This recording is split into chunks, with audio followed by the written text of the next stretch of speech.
C'est parti, très cher abonné des Fantastiques Info Télévision pour la découverte ya lelo.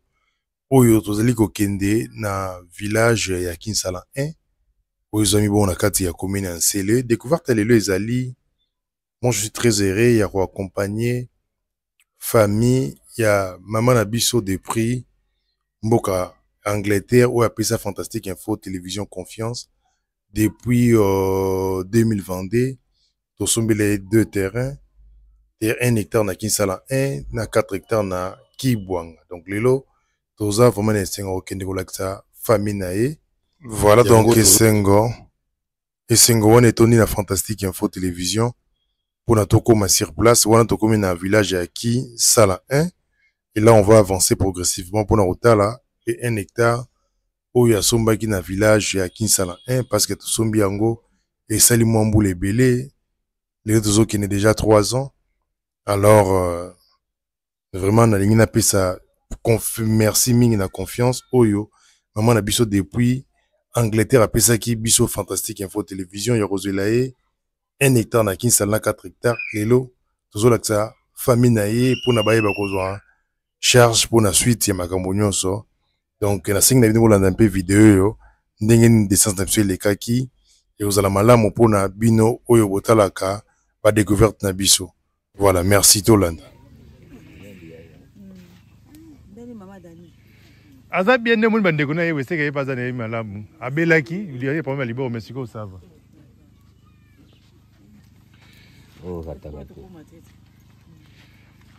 Nana zaka kuna totala ndako nani Gladi.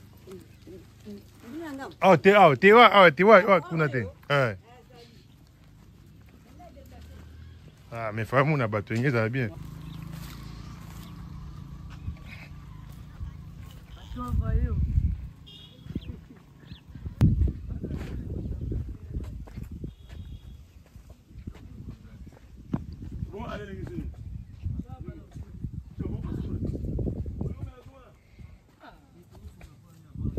Au voisin nae attends ça lui peut faire mener awa awa yango nini achaki ya domaine dadi ya yango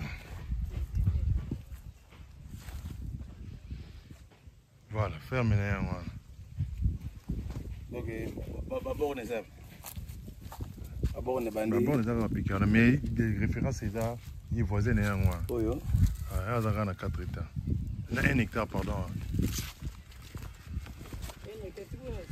ah moi ando sala déjà percé na voisin koto hangar na yango limite ça na njete tikuna voisin déjà kuna et qui est na mai bon pe que tikuna mona tika basali babambo wana na plus ekitibo etina mai kuna parce que biso mai na biso na sima kuna mai za na sia to kita to mona ngote kuna ndeba Porsche mai munene leo ape na sia wa mai za la kama ape mai ape so fungule wa mai za mtavanda ka omoni nani na boite na njete mbele kuna tina mai mbala moko voilà alo boy na bambu tina mai kuna na mo déjà donc ça boye na boye tina mbila na mai boy na bambu tina mai maintenant terrain ya 4 hectares c'est ka zamba ni zomo na kuna zamba wana pourquoi banda kuna te suka na mai te na lobi boy terrain liboso et suki na mai mo ezali voilà deuxième terrain est-ce que zomo na mo zamba kuna ndezali kuna 1 hectare kuna zamba kulikolo kuna to koma pe kuna awa 1 hectare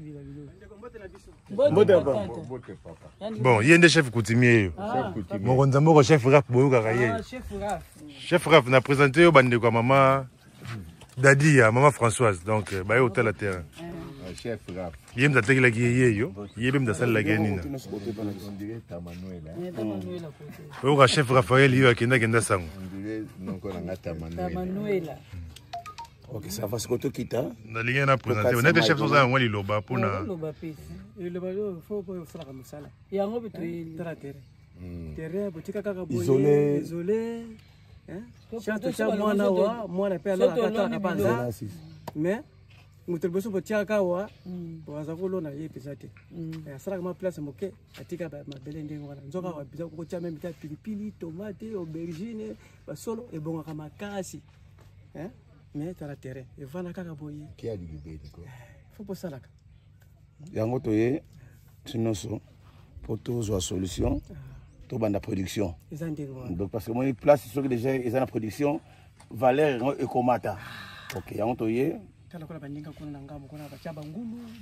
yango pour les abisso déjà totali na loboko koto to na koto ba légumes kuna to chef basoso bangulu bantaba alikuna to sala ba banchitambila tout yango to ye poto tidie to zonga to bane to sala parce que ngana on charger koto na ba maçon donc to ça to zongi te bane to sala tout pas to ye boje to moni njela et silango. Okay. Tout le monde va se déplacer sur la pont. Ok, en tout cas, merci. Mon essai, comme 2, 3, 4. Et développer malaman. Batoko basomi na sima ya mama Françoise mais basali moi manga moi. Non, c'est bambi c'est non la commandé.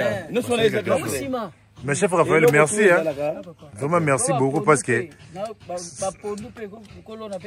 tout côté maï pondu légumes aubergine tout. Makemba tout. OK, 5 sur 5. OK, toke no kuna. Toke na ngam. Chef tozoya. OK. Tata ebwe. Yo levé logo te. Akoloba na ye. Awo tonga ndanga sima takotonga. Akotonga te sema solo po tokomela to be musala. To vande za samba salon mutaya ovanda kawana. Obitala koto. Pour mon pépé. Ozozo moi era. To balko. To tonga ngo pena. Bora bien vanda. Na sema ikuna. To cha porcherie. Koto to sali ba légumes pondu. C'est koto to sisi. Koto so to sisi koto production. Après to kekuna. Donc koto so to. Bon, tokita pas de gagner ta. Tokita. Papa to jouer hein.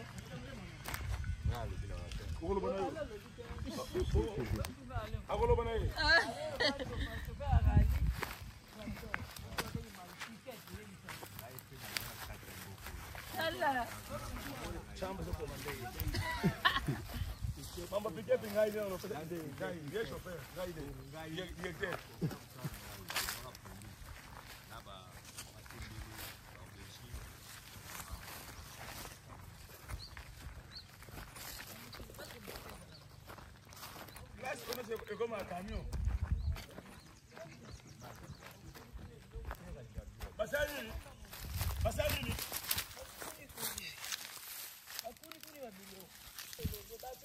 Awa moi. Ndako wana départ qui va to ndako. Déjà so ndako o andala tolo. Oui. Dato ya mgesima. No atanda batonga. Bazotonga koto bazosala musala. Donc awa et ça ça bon il y a un mois. 30 mois.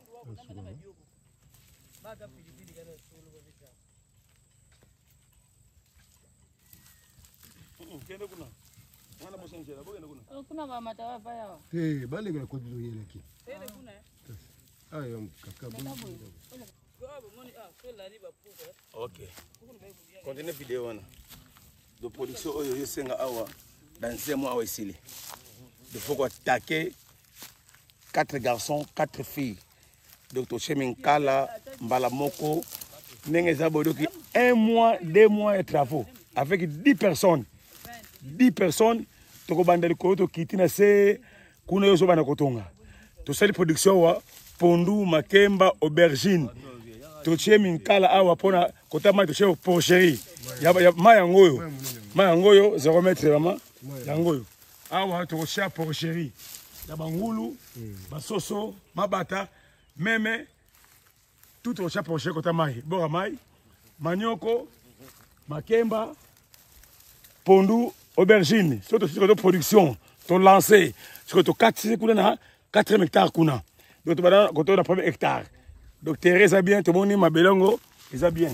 Ils ont ma belé à Mwindu. Oyo. Ma belé Oyo. Na Manioko, en tout cas, ça va, na Manioko. Oh, Manioko, Foufou production. Pondu, aubergine, tout. Awa esenga moins faux, kozala na pick-up. Moi cabinet moi muke, ata occasion chassa, ya muke pona ba travaux. Parce que ezali kokota.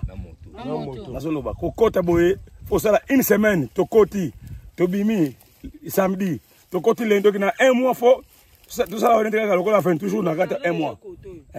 awa fo ndako kotonga fo piquer déjà pour musale banda parce que déjà ba tonga alors s'il vous plaît to yamba bino biso boye bolobi balo bébé déjà c'est bien mais on devait vous orienter. Oui oui parce que il y avait des gens va travailler qui voilà on le mis aux en face ambassadeur de la terre là on va former la ratouille na présenter d'abord au mayoyo kombo na ngeza lima ya wungu voilà faut yeba koma mayo za lango pembeni maya wungu nde bwaki na dingi après dingi et bwaki on a main njili c'est un peu ça maya wungu voilà là c'est fleuve wungu rivière la rivière wungu faut yeba yango bon alors une petite précision en bolobi na tika tozali awa et comme on a saison surtout commis déjà parti à 10e mois mai mataka donc il faut y protéger comme tout le monde connaît ma belle c'est fragile voilà donc tant on madame on travaille ça en attend il y a ilanga côté sikoyo de 8e mois production côté to kati pour mai et ko refoulé voilà et quel est le terrain net on a rien à expliquer je comprends déjà nous devons vous orienter. Ok, merci. Nous avons fait l'erreur à ses côtés. Bino éviter erreur na côté ok. On a évolué la production sali nanga koto de janvier à 7e mois. Voilà. Na 8e mois koto et parce que 10e mois mai et mataka. Parce que likolo kuna siko likolo kuna problème ezali nini. Le lobi bongo faut luka moya au clôture. Moi des voisins kuna nenga sala clôturer. Pourquoi clôturer? Parce que chef azana bantaba basoso bazali baondolia biloko ici tolona banguba ebima mingi te pourquoi parce que banyama izo kota kati ko chalo pa batol enclopo pondwa dali e yawa bantaba balie ah yona lingaki ya lero lo bongo na meka pe ko pesa yo to yebi nyo surtout ntaba balie ngo ntaba aleka pondu soso la kango bato donc la production frano enclos nenge chantier poko bana ça faut enclos ya tole. Voilà. Popo ni banyama libanda ekotate. OK. Donc continue na bon non détail ka ngwana. Merci en tout cas. Très gentil. Alors papa lobby hein. Chauffeur là-bas. Ya ngala lobby oh parce que nigo. Mais félicitations à papa là. Yo sali mon espoir, bazo li buto ko tabandela boy. To comité na mutu kona kinsala vraiment félicitations. Alors lobby nini. Bon esengo komona esika oyo po babiloko nyonso il faut quand même kotala ngonano.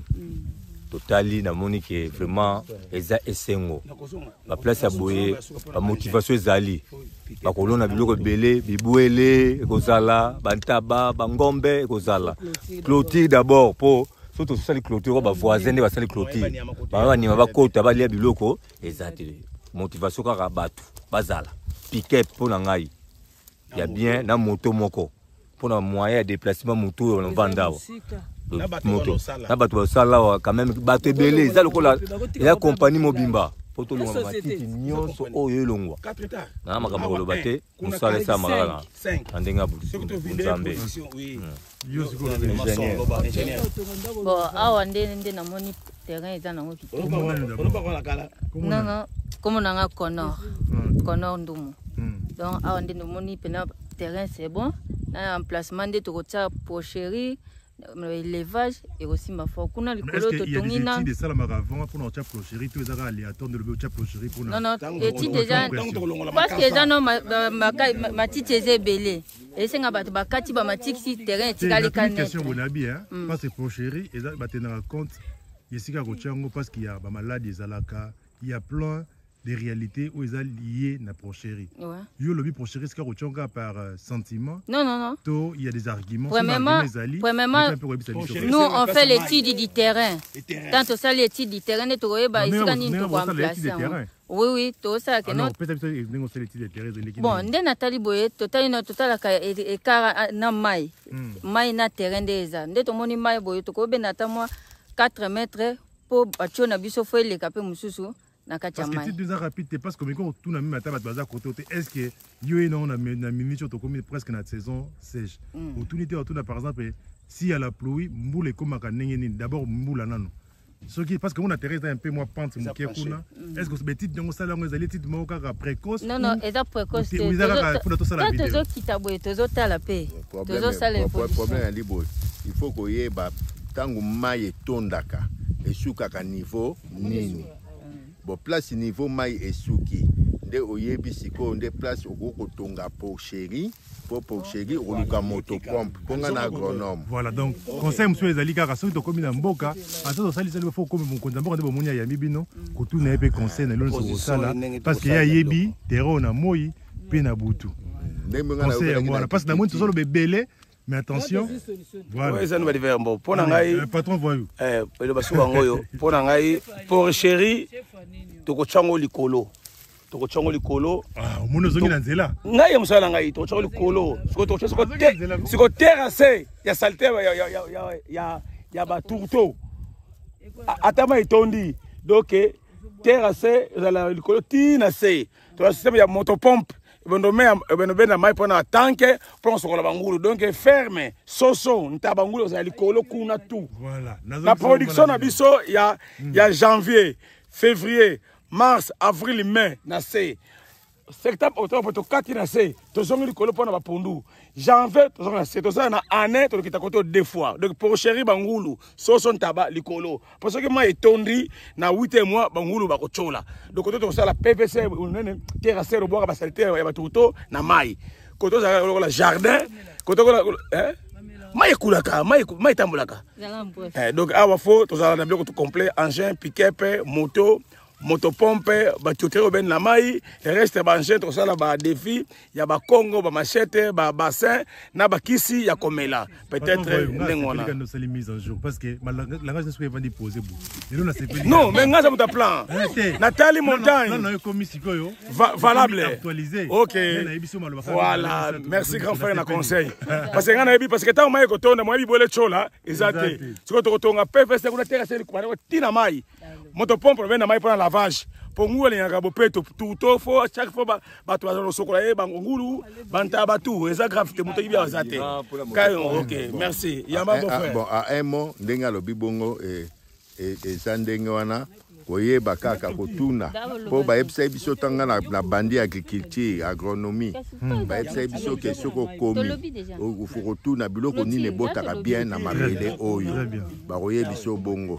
nyamani na resistaka na mabele oyo ba koyebisa yo alors ko ba bloko ya ba poche ngwana ya ba bloko ko ya nango après omoni parce que même ta ba bi ke ko bois ka déchet normalement tango wana pocherie des déchets tout wana tango zo kombola yango okuba bomba yango obombe en quelque part wana tango komi makasi kaoki na moi yango nde okendo ko tiango soko za na étang nde obano tiango na étang nde place na bania basoso na banino tiango na étang yango nde pa ibambisi baleaka ya ba classe onga na tangi na ebi ya siko kelwa na tikango plus de 40 ans ezaka ko somaka ba livre nde oye ba ndenge ba sala fantastique info belé ba livre yango wana kotaka na YouTube comme fantastique info ba livre yango wana rosario par rapport à des centres na biso et côté les sous fantastique info voilà réalité yango wana kuna tokenete